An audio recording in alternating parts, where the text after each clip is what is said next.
again here in my live show. So we'll quickly start my live series. Before this, I introduce myself. I am Lachi, daughter of super parents, blessed with 3 siblings, 2 dogs, and a friend of rocking people around the world. And proudly alumni of NIFT Gandhinagar turned entrepreneur. I helping teenagers, youngsters, and budding entrepreneurs in their business growth online as well as offline. So this is all about me. And talking about the today's podcast, I divided this podcast into 3 categories. For those who are already into this industry, and second, for those who want to join this industry and want to know about this industry, and third, for the fashion enthusiast person. So, talking about today expert, our guest, it's a personality who carries a heart of love and joy with the new challenges of daily life and create everything beautifully by its own way of creation. Boys and girls, it's an absolutely pleasure to introduce him as a guest. It's a well-known uh, fashion designer and my favorite. Please welcome Mr. Bhavin Trivedi. Sir, before we start, I kindly request you, please introduce yourself to us to know you better. अरे, तुमने बताया नहीं इन लोग को मैं कौन हूँ। मुझे ऐसे ही ज्वाइन करने को बोल दिया बिना बताए।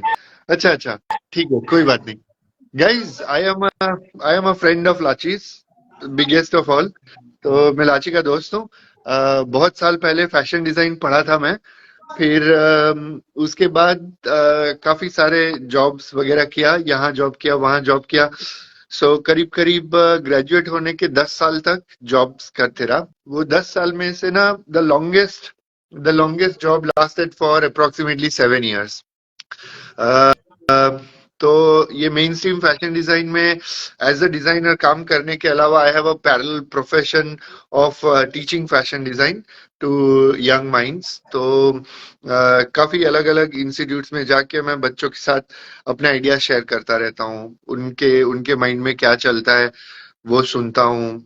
फिर थोड़े से अपने वो एक्सरसाइजेस मॉडिफाई करके उनको काम देता हूँ। सो इस तरह से I am associated with a lot of young minds at a lot of different institutes. ऐसे ही लाची से मिलना हुआ था, because I Very I go to Best I secondary go I to did in my NIFT college also. life. तो ऐसे फिर इतनी इतनी प्यारी बच्ची है तो दोस्ती हो गई ऐसे। सो सो या So I was very happy when she took this initiative कि जो और भी जो young minds है, all those who are either into fashion as a profession or studying fashion design, या फिर ऐसे ऐसे लोग हैं कि जो फैशन में बहुत इंटरेस्ट रखते हैं, लेकिन they don't really understand what fashion is all about. तो इससे by what Lachi is doing, it will be a great help for a lot of different kind of people कि फैशन प्रोफेशनल्स को, जो अभी young है, जिनके experience नहीं है, जो अब इंडस्ट्री में एंटर होने वाले हैं, या अभी अभी इंडस्ट्री ज्वाइन किया है, उनके माइंड में बहुत सारे सवाल होंगे, बहुत सारे अप्रीहेंशंस होंगे। इनको तो फायदा होगा ही, बट आई बिलीव जो लाची ने स्टार्ट किया है, this is this is not only career counseling blog, or fashion design blog. I think this will benefit a lot of non fashion professionals also. आजकल ना हमारी लाइफ में fashion has become a part of our lives. Everyone knows about fashion weeks, everyone talks about fashion weeks, beauty pageants, modeling, everything that is related to fashion का consumption भी बहुत हो गया है।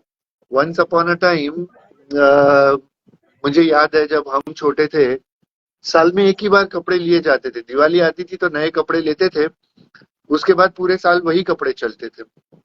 now it is not that any longer. मतलब office जाने के लिए भी उनको कपड़े डिजाइन करवाने होते हैं कि ये मेरा प्रोफेशन है और ये मेरी पर्सनालिटी है, मेरा वर्क कल्चर ऐसा है, तो अब इसमें क्या पहना जा सकता है, ऐसा आप कुछ डिजाइन करके दीजिए. So fashion has entered our lives as a as a very important ingredient now. तो मुझे लगता है लाची के इस सेशन से ना सभी लोगों को बहुत मजा आएगा कि जो डिजाइनर्स नहीं भी है, फैशन कंज्यूमर्स है, उन लोगों को भी काफी फायदा होगा इससे. खैर काफी सारे पार्टिसिपेंट्स ऐसे भी होंगे कि जिनकी अभी शादी होने वाली होंगी and they will have doubts about कि अब शादी होने वाली है, मुझे क्या पहनना चाहिए, क्या नहीं पहनना चाहिए. वेल, आज का तो एक ही सेशन है, बट लाची is going to do this every week now. Every Sunday she is going to come live and things like that. So I think you will all benefit a great deal from this, है ना? Yes, sir. This So, is the purpose of doing this thing again. Just because of I work as a link to the my peoples to the my friends who are going to start their own label and business, small businesses. So this is my purpose to going live. So I think why shouldn't I helpful for those who want the counselings if I have that people around me. So that's why I start this how live nice, session. how Yeah. nice. So, sir, one by one, can I ask a question to you? It will be a fun and informative too for the audience. Please, please, I'm waiting. Can't Okay, wait. okay. Please, come on. Sir, Yes, what do you as you told, have in mind? yeah, as you told us about your experiences and the current situation in the fashion industry and the field. So it's a question of my friend. So I'll ask to you. So what are the things we should keep in mind when we going to start our own label or the business or the brand? What are the things we should keep in the mind that which will help us to ताकि हमें कोई problem ना हो आगे. हम कोई कोई चीज ऐसी होती है कि हम बहुत जल्दी स्टार्ट कर देते हैं लेकिन हमें पता ही नहीं होता है, फिर आगे जाके हमको वो बाद में प्रॉब्लम करते हैं. I am talking specially in the label or the brand we start in the apparel sector or the home sector as well. देखो बेटा, मैं ऐसा कहूंगा, अम, ये एक ना, you can be a very good designer, but that does not mean that you are a very good entrepreneur also. आप बहुत अच्छे डिजाइनर हो सकते हो, लेकिन इसका ये मतलब नहीं है कि आप बहुत अच्छे बिजनेसमैन भी बनेंगे, है ना? तो ये जो वन मैन आर्मी वाला जो कॉन्सेप्ट है ना, कि एक ही मतलब जो डिजाइनर है उसी वो वही बिजनेस ओनर है, और वही सीईओ भी है, और वही मैनेजिंग डायरेक्टर भी है, और वो अकेला हो या वो अकेली सारा का सारा शो मैनेज करता है. ये अब आज के मार्केट में ये कॉन्सेप्ट चलना मुश्किल है. So my first suggestion to you all will be कि अगर आप खुद का लेबल शुरू करना चाहते हैं, तो सबसे पहले very analytically, mind you analytically critical होने की जरूरत नहीं है, लेकिन एनालिटिकल होने की जरूरत है. अब बहुत ही एनालिटिकली पहले ये पता लगाइए कि आपकी कोर स्ट्रेंथ्स क्या है. What are your core strength? कि आप डिजाइन में स्ट्रांग हो, या आप सोर्सिंग में स्ट्रांग हो, या आप क्लाइंट सर्विसिंग में स्ट्रांग हो, या आपके रिसोर्सेज, ह्यूमन रिसोर्सेज जैसे क्राफ्ट्स हो गए, वर्कमैन हो गए, आपके रिसोर्सेज स्ट्रांग है. आपकी स्ट्रेंथ क्या है? या फिर आपके पापा के पास बहुत पैसा है, वो भी एक बड़ी बात होती है. तो आपके पास what is your core strength? ठीक है, उसका एक लिस्ट बनाइए, और एक लिस्ट इसका बनाइए कि जो आपकी वीकनेसेस है, कि भाई जैसे मैंने बताया कि मैं डिजाइनर तो बहुत अच्छी हूँ, लेकिन मेरा सोर्सिंग इतना अच्छा नहीं है, कि मुझे नहीं मालूम कि अगर अगर मुझे सिर्फ सिल्क में काम करना है तो कौन कौन से मार्केट में सिल्क अच्छे मिलेंगे. या फिर अगर मुझे मान लीजिए कुछ स्पेसिफिक क्राफ्ट्स इनकॉर्पोरेट करने हैं, तो मुझे इतना नॉलेज नहीं है कि ये क्राफ्ट मैं कहाँ से करवाऊंगी. अब कच्छ जाके कच्ची एम्ब्रॉयडरी कोई भी करवा लेगा, या यू नो जो उसका रीजन है वो सेक्टर में जाके वो काम पाटन जाके पटोले कोई भी बनवा लेगा। बट हो सकता है आप हैदराबाद से बिजनेस स्टार्ट कर रहे हैं, अब हैदराबाद से बिजनेस स्टार्ट कर रहे हैं और आपको करवानी है रबारी एम्ब्रॉयडरी, तो आप हर बार तो एम्ब्रॉयडरी करवाने के लिए कच्छ नहीं आ सकते हैं ना। So you have to have some kind of a system set for this, और some kind of a resource in place such that अगर अगर हैदराबाद में आपको रबारी एम्ब्रॉयडर्स नहीं मिलते हैं तो भी आप कट से भी वो बहुत आसानी से करवा सकते हैं। तो इस तरह से एक जो आपकी वीकनेसेस है उसका भी लिस्ट बनाइए, and look for one or more partners who can work with you, कि जो आपके साथ काम करेंगे, कि जो आपकी कमियां हैं वो पूरी करेंगे। मतलब कभी भी ये मत सोचेगा कि नहीं मैं क्रिएटिव हूँ, मेरा लेवल है, मैं चाहती हूँ ऐसा हो तो मैं किसी और को इन्वॉल्व क्यों करूं, फिर मुझे कॉम्प्रोमाइज करना पड़ेगा, फिर मुझे उसकी भी सुननी पड़ेगी। That is the wrong attitude to start a label. You should have a balanced attitude, जो आप में कमी है वो पूरी करेंगे, जो उनकी कमी है वो आप पूरी करेंगे। इस तरह से this is the first and foremost need for any label. The second the second need is also interpersonal, कि ज्यादातर ज्यादातर डिजाइनर ड्यूअर्स है ना वो अलग इसलिए हो जाते हैं कि they have a very heightened opinion of their own contributions, कि आज लाची बहुत अच्छी डिजाइनर है तो उसके दिमाग पे इतना चढ़ जाएगा कि मैं इतनी अच्छी डिजाइन बनाती हूँ इसीलिए हमारा लेबल चलता है।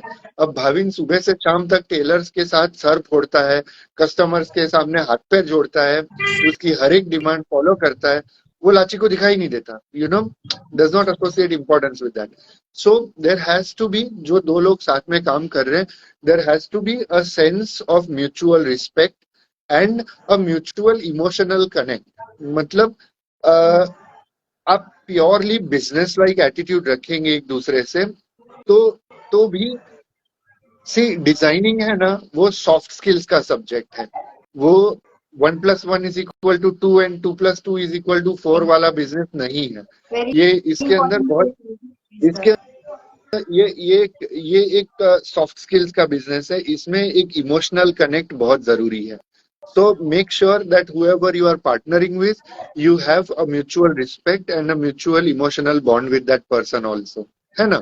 So that is the two foremost things. Now we come to the inherent talents that you have identified. कि आप जो सोच कर चले थे कि I want to be on my own. You want to be on your own and do what? सबसे पहले आप अपने आप से ये सवाल पूछिए कि आप जो करना चाहते हैं वो क्या करना चाहते हैं।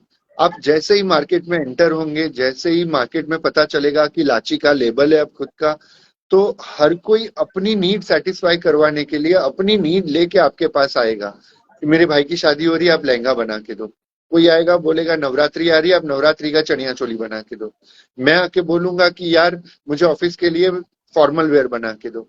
हर कोई अपनी अपनी नीड लेकर आता रहेगा। Yes, sir. You have to strike a very good balance between the two. You cannot say no to a customer, लेकिन कस्टमर को सेटिस्फाई करने में you can not lose your USP. कि अगर आप अपना लेबल चालू करना चाहते हैं तो the most important thing that you need to understand is that लाची तोशी ऐसे लिख रहा है कि can we ask a question if you want to ask.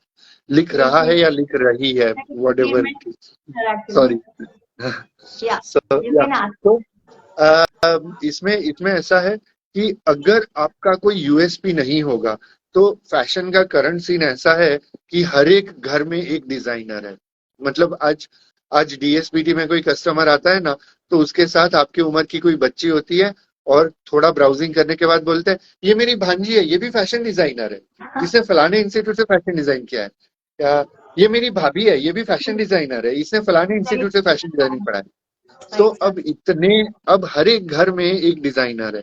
तो अगर आपका कोई यूएसपी नहीं है, your USP, you don't have to be aware of your USP also. ज्यादातर फ्रेशर्स गलती क्या करते पता है, वो लोग डिजाइन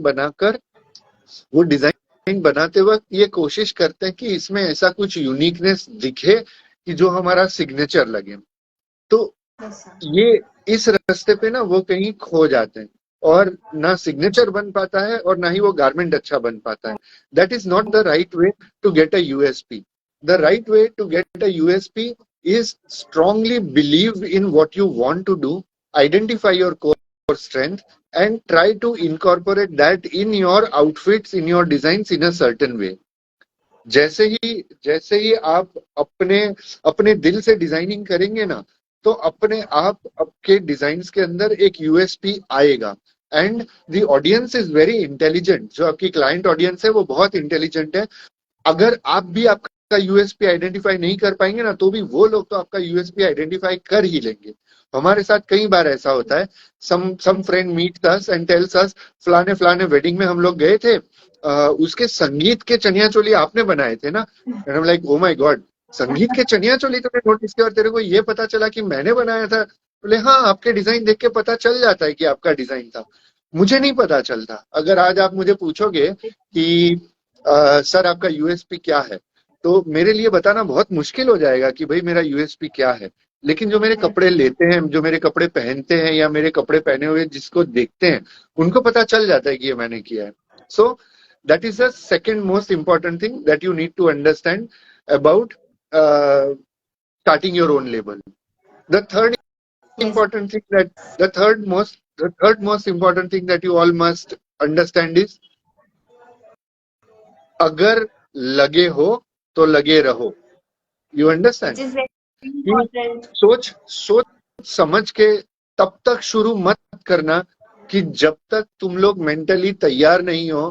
कि वो पता है, अमेरिका, अगर आप अमेरिका में देखते हैं ना, तो वो जो रिक्रिएशनल आरवीज होते हैं ना, आरवीज, फिर वो मतलब वो ट्रेलर होम्स होते हैं ना, मोबाइल होम्स की ट्रेलर लगा होता है, पीछे आगे एक ट्रक होता है और वो ट्रेलर में पूरा घर बना होता है. वो आरवीज पे, बड़े बड़े ट्रक्स पे, बसेस पे पीछे एक बम्पर स्टिकर लगा रहता है, कैलिफोर्निया और बस्ट, फीनिक्स और बस्ट, एरिजोना और बस्ट. इस तरह से उन लोग ने स्टिकर लगे होते हैं कि या तो कैलिफोर्निया पहुंचूंगा या तो मर जाऊंगा.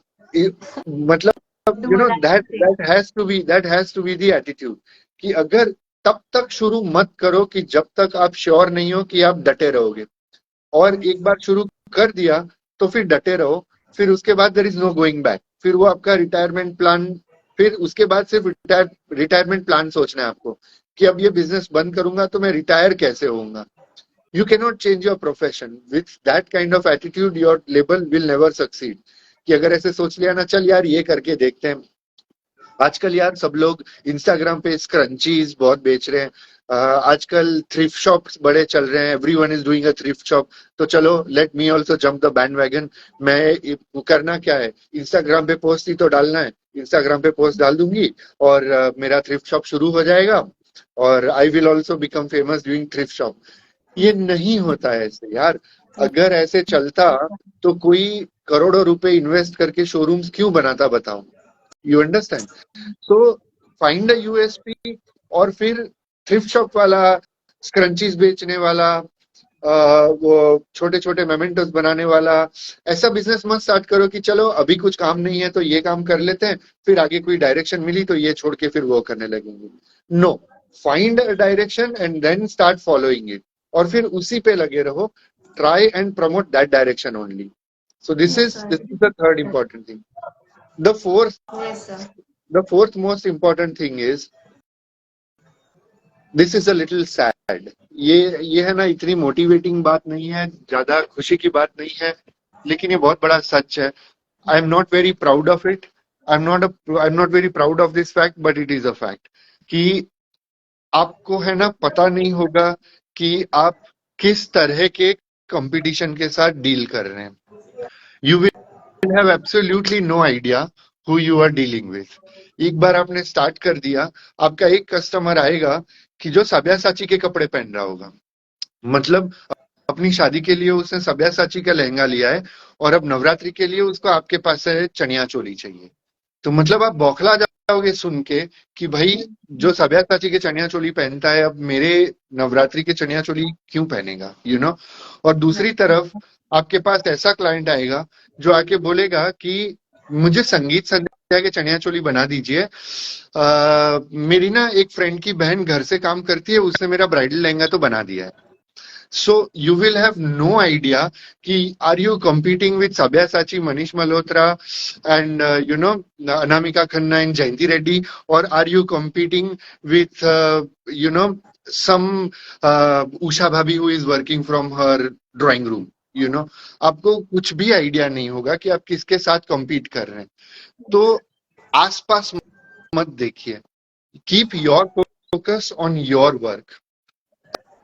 Yes. A very good idea is that because you don't know who your competition is, a very good idea is there is no competition. जो मैं करूंगी, मेरा कोई कंपटीशन नहीं है, मुझे जो करना है वो मुझे करना है, वहां बात खत्म हो जाती है। बस अगर इतना कर लिया ना, तो ये शुरू करने के लिए काफी है ना। Yes. फिर एक बार शुरू हो जाओ, फिर 1 साल 2 साल 3 साल के बाद आप ही का बिजनेस आपको बताएगा कि भाई मुझे क्या चाहिए। जैसे बच्चे को भूख लगी होती है ना, मम्मी को जो पहले जाके बोलती है मम्मी मम्मी भूख लगी है, फिर वो बच्चा थोड़ा बड़ा होता है तो जाके बोलता है मम्मी मोमोज खाने। अब उसको भूख नहीं लगी, अब उसको मालूम है कि उसको क्या खाना है। सो आपका आपका बिजनेस जो है वो भी आपके बच्चे से कोई कम नहीं है। थोड़ा थोड़ा टाइम चलेगा ना, तो आपका बिजनेस ही आपको बताएगा कि अब मुझे इसकी जरूरत है, अब आप मेरे लिए ये करो। फिर आसान है थोड़ा शुरुआत के 2 साल 2.5 साल तक। So the what ever you do in your first year will be a learning experience. Yes, remember sir. This is very important. 1 साल तक जो करोगे ना, हर एक सिचुएशन जो अराइज होगा वो पहली बार अराइज हो रहा होगा। Sir what is the market size of fashion industry, मतलब क्या मार्केट साइज है? जैसे like I am not into the fashion like designing, मेरा कोई भी फैशन से नहीं हूँ। I am like a by profession I am a digital marketeer. How can start my clothing brand यदि if I think about it like yes you should not. Okay sorry, मतलब इतना abruptly बोल दिया मैंने कि यू शुड नॉट। इसका इसका एक बहुत बड़ा रीजन है पावन। ये है क्या ना कि ये जो क्लोथिंग लेबल जो शुरू करना होता है किसी को, वो शुरू यस करना इतना मुश्किल नहीं है। मतलब अगर आपके पास थोड़ा सा वर्किंग कैपिटल है कि जिसको आप फैब्रिक में इन्वेस्ट कर सकते हो, और आपके पास ऐसे रिसोर्सेज है 3-4 अच्छे टेलर जो फिनिशिंग वाले कपड़े सिल के आपको दे सकते हैं, और आपके पास एक आध दो क्राफ्ट्समैन है, कोई जरदोसी एम्ब्रॉयडरी वाला है या कोई फोक एम्ब्रॉयडरी या हैंड पेंटिंग वाला या कोई भी मतलब वैल्यू एडिशन करने वाला, कोई टाई एंड डाई वाला है, कोई भी है, कोई भी वैल्यू एडिशन करने वाला अगर आपके पास इंसान है, तो आपके यस लिए एक बार लेबल स्टार्ट कर देना ज्यादा मुश्किल नहीं है। लेकिन ज्यादा मुश्किल क्या है कि if you are not a fashion professional, if you are not formally trained as a fashion designer, तो उसको साल दर साल उसको सस्टेन करना बहुत डिफिकल्ट हो जाता है। और दूसरा रीजन नहीं स्टार्ट करने का ये है कि फैशन डिजाइनर्स बहुत सारे हैं, लेकिन उनके बिजनेस को सस्टेन कैसे किया जाए, उनके बिजनेस को प्रमोट कैसे किया जाए, उनके बिजनेस को एक्सपैंड कैसे किया जाए, ये सब सलाह देने वाले लोग बहुत कम हैं।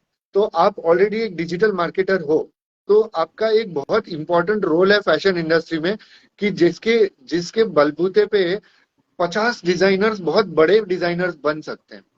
तो राइट इसीलिए you don't have to dream of becoming a courtier, you can become a king. मतलब आपको दरबारी बनने की जरूरत ही नहीं है, आप राजा बन सकते हो। कि आप डिजिटल राइट मार्केटिंग के राजा बन के बहुत सारे फैशन डिजाइनर्स को आगे बढ़ा सकते हो।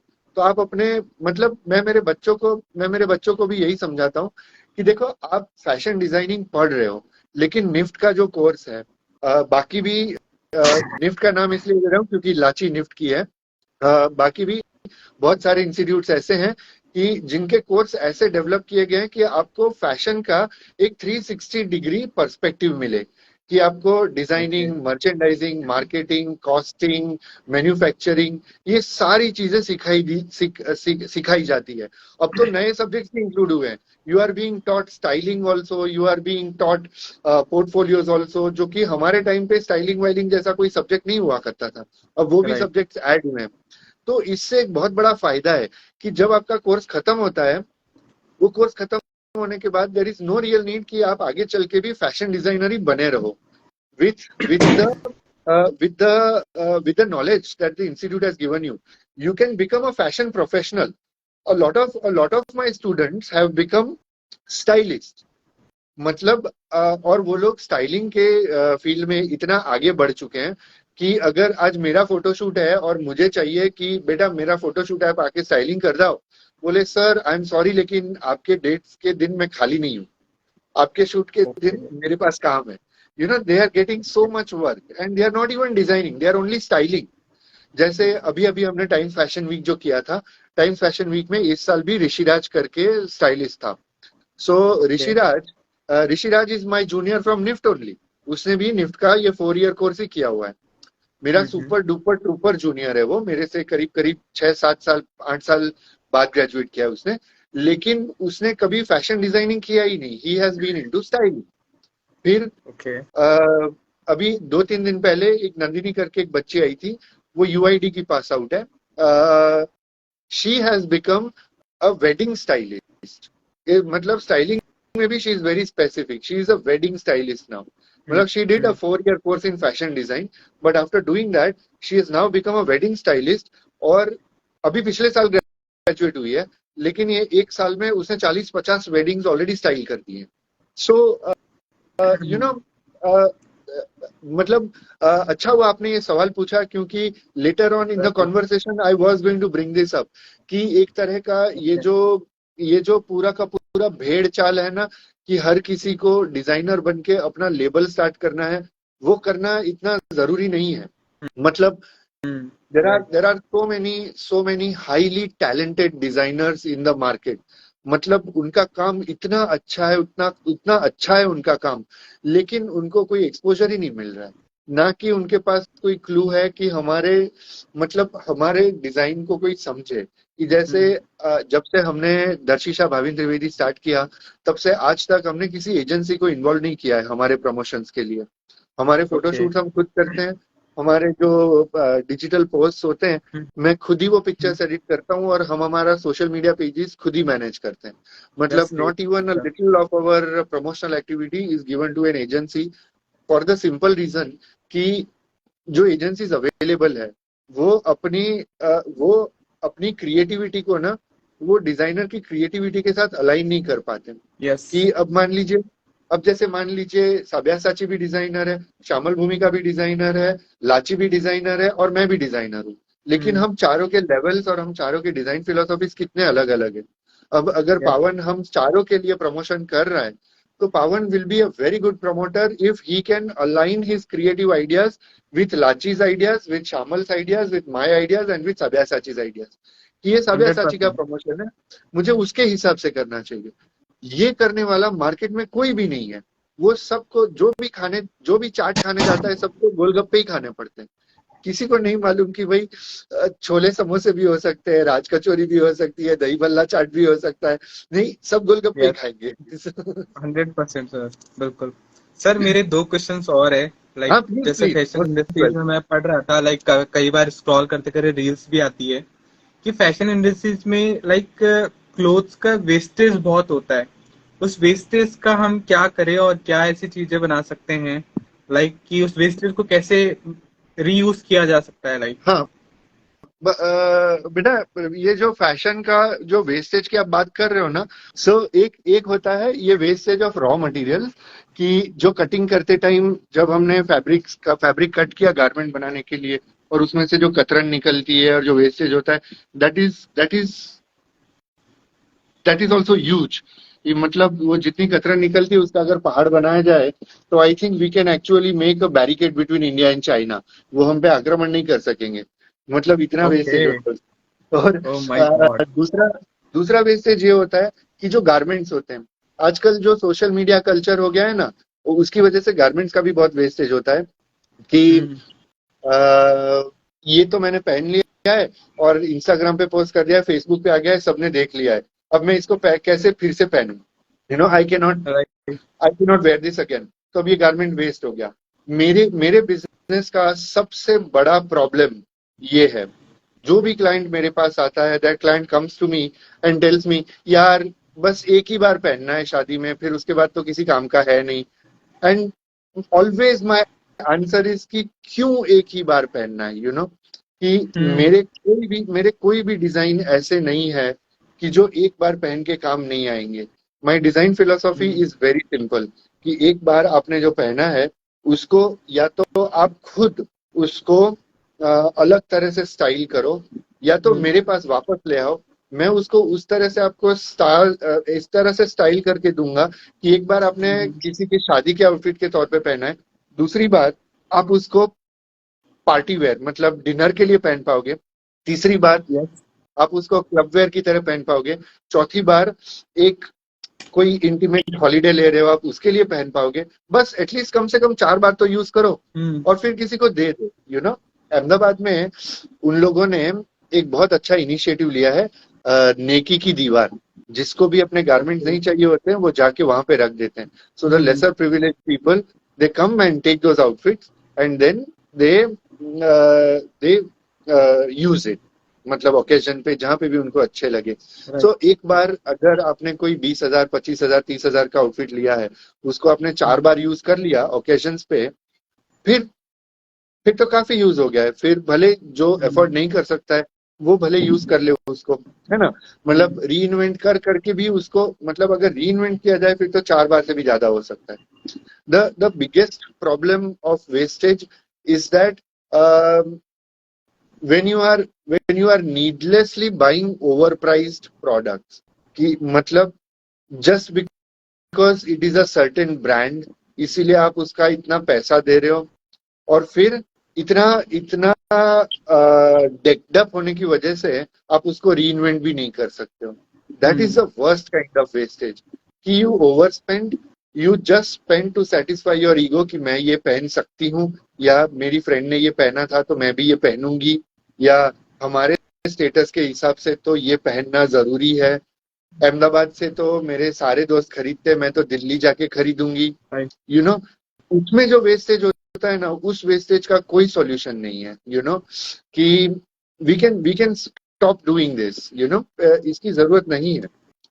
तो whenever you are buying something, think of buying classics. Just because a certain actor or certain actress has worn a certain style, तो इमिटेट करके वो स्टाइल पहनने का आग्रह मत रखो।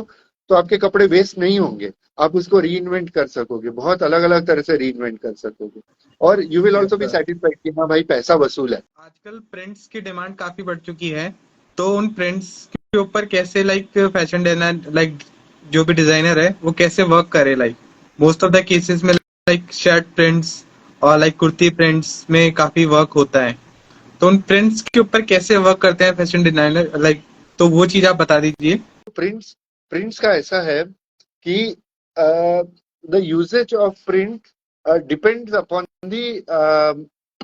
Sorry the application of prints depends upon your usage, कि आपको उसको कहाँ यूज करना है। uh, तो वो डिसाइड करेगा कि किस तरह का प्रिंट आप डेवलप करोगे या किस तरह का प्रिंट आप यूज करोगे। जैसे से फॉर एग्जांपल धाबू हो गया, अजरक हो गया, ब्लॉक प्रिंटिंग हो गया, कलमकारी हो गया, ये सारे जो ट्रेडिशनल प्रिंट्स हैं, they give a very arty look, very artistic touch to the outfit and everything. So those can be use in many different ways, क्योंकि आर्टिस्टिक लगता है तो आप उसको कैजुअली भी यूज कर सकते हो, आप उसको ओकेजन वेयर में भी यूज कर सकते हो। Then there is something which has a very strong personal statement to make, कि जैसे टी शर्ट है, मुझे टी शर्ट पे ऐसा कुछ प्रिंटेड चाहिए कि विच विल कन्वे, कि जो मैं बोल के कन्वे नहीं कर पाता। तो उसके लिए you have digital prints and you have screen prints. फिर फिर यू हैव ओकेजन वेयर, कि जैसे स्कर्ट्स हो गए, टॉप्स हो गए, उसमें इंजीनियर्ड प्रिंट्स होते हैं, कि फैब्रिक पहले से ऐसा मिलता है कि जिसका कुछ पोर्शन प्रिंटेड होता है, कुछ प्रोपोर्शन प्लेन रहता है। So that is engineered print. तो उसका जो यूज है, the prints will be engineered according to the category of the outfit, कि वो फॉर्मल वेयर होने वाला है, या फिर वो कैजुअल वेयर होने वाला है, या वो ओकेजन वेयर होने वाला है, वो क्या होने वाला है। तो उस तरह से वो इंजीनियर प्रिंट डेवलप होगा। So once you have your purpose clear कि आप ये प्रिंट कौन सी कैटेगरी में यूज करने वाले हो, तो अब right now we are living in the golden period of printing, कि डिजिटल प्रिंटिंग आ जाने के बाद इतना सारा इनोवेशन हुआ है प्रिंटिंग में, कि प्रिंटिंग हैज बिकम, मतलब वो ना सरफेस डिजाइन में मर्ज हो गया है, कि इतने सारे सरफेस फिनिशेस होते हैं। You have metallic printing, you have foil printing, यहाँ तक कि 3 डायमेंशनल एम्ब्रॉयडरी जैसा लगने वाला प्रिंटिंग भी अब पॉसिबल है, कि देखने वाले को लगता है कि ये मोती मोती से एम्ब्रॉयडरी किया गया है, लेकिन वो मोती की एम्ब्रॉयडरी नहीं होती है, वो मोती प्रिंट किए हुए होते हैं उस पे 3 डायमेंशनली। तो इतना कुछ हुआ है प्रिंटिंग में। So if you want to design prints, what I would suggest is, first of all decide the category in which you want to place the outfit, then smartly design the whole outfit, and then work on prints. And the second most important thing about prints is that your motives have to be original, कि अगर आपने motive development अच्छे से किया है तो your prints will become a hit. लेकिन कहीं ना कहीं से वो मोटिव्स अगर आपको मिल गए हैं, किसी और डिजाइनर ने यूज किए हैं, या आप उसको रिहैश कर रहे हैं, तो you will not get the value. मतलब आपने जितनी मेहनत करी है ना, उतना आपको उसका एडवांटेज नहीं मिलेगा। How do I stay motivated? ना बहुत आसान है कि वर्कआउट करो, पॉजिटिव थिंकिंग करो, ये है वो है, लेकिन एक कांस्टेंट मोटिवेशनल लेवल मेंटेन रखना वो इम्पॉसिबल है। कि जैसे मैंने शुरू में बताया था ना, कि हमारा जो प्रोफेशन है, that profession has a lot of soft skills associated, कि हमारे ना, मतलब हमारे एक और एक 2 भी हो सकते हैं, एक और एक 11 भी हो सकते हैं, और एक और एक 0 भी हो सकते हैं। So that applies to motivation also, कि कोई कोई दिन ऐसे होते हैं कि उस दिन आके लगता है कि यार आज तो मैं बस छा जाऊंगा, ये भी कर दूंगा, वो भी कर दूंगा, ऐसा भी हो जाएगा, वैसा भी हो जाएगा। और दूसरे दिन अगर कोई कस्टमर आके बोलता है ना कि यार मेरा 2 लाख रुपए का बजट है, आप मेरे को बस एक अच्छा सा लहंगा को बना के दे दो, और ऐसे पकड़ के बैठ जाते हैं सर, और एक थॉट नहीं आता माइंड में कि यार यार 2 लाख रुपए बोल रहा है, इतना पैसा मिलेगा अगर ये लहंगा बन जाए, लेकिन कुछ सूझ ही नहीं रहा क्या करेंगे। और चलो ये भी सही है, क्या कर सकते हैं, नहीं मोटिवेटेड है। सो मुझे सबसे ज्यादा क्या काम आता है पता है? What helps me the most is the acceptance, कि my motivational level will not be the same every day. एक बार मैं वो एक्सेप्ट कर लेता हूँ ना, तो फिर दिक्कत नहीं होती है, कि ठीक है यार, आज अगर बादल छाए हैं, कल सूरज भी निकलेगा, फिर से बादल छाएंगे, फिर से सूरज निकलेगा। चलो ऐसा सोच लेते हैं, बारिश हो गई तो गार्डन में पानी नहीं डालना पड़ेगा, काम बच गया, तो फिर दूसरा दिन अच्छा जाता है। हाँ, दिस इज वेरी इंपॉर्टेंट। देखो, लेकिन ना ये सुन के ना, मतलब मेरी मेथड सुन के उसको, मतलब फॉर्मूला मत समझ लेना। This is not like this is not like क्या कहते हैं, ये सैक्रोसैंक्ट नहीं है कि ये मेथड मैं यूज करता हूं तो जरूरी नहीं है कि ये मेथड सबके लिए वैलिड होगा। कि सी, designing designing is a science, yes, but that science has a very large portion of art associated to it, कि वो खाली साइंस नहीं है, उसके अंदर आर्ट भी है। और आर्ट हर किसी का अलग अलग होता है। साइंस सबके लिए सेम होता है, लेकिन आर्ट सबके लिए सेम नहीं होता है। किसी के लिए कुछ होता है, किसी के लिए कुछ। तो मेरा जो डिजाइन करने का मेथड है, वो सिर्फ मेरे लिए वैलिड है, वो आपके लिए हो सकता है, आपको उसको ट्वीक करना पड़े, है ना। तो it is a my answer is very simple. जो मैं इंस्टीट्यूट में सीखा था एज डिजाइन मेथोडोलॉजी, मैं आज की तारीख में भी एग्जैक्टली वही फॉलो करता हूँ।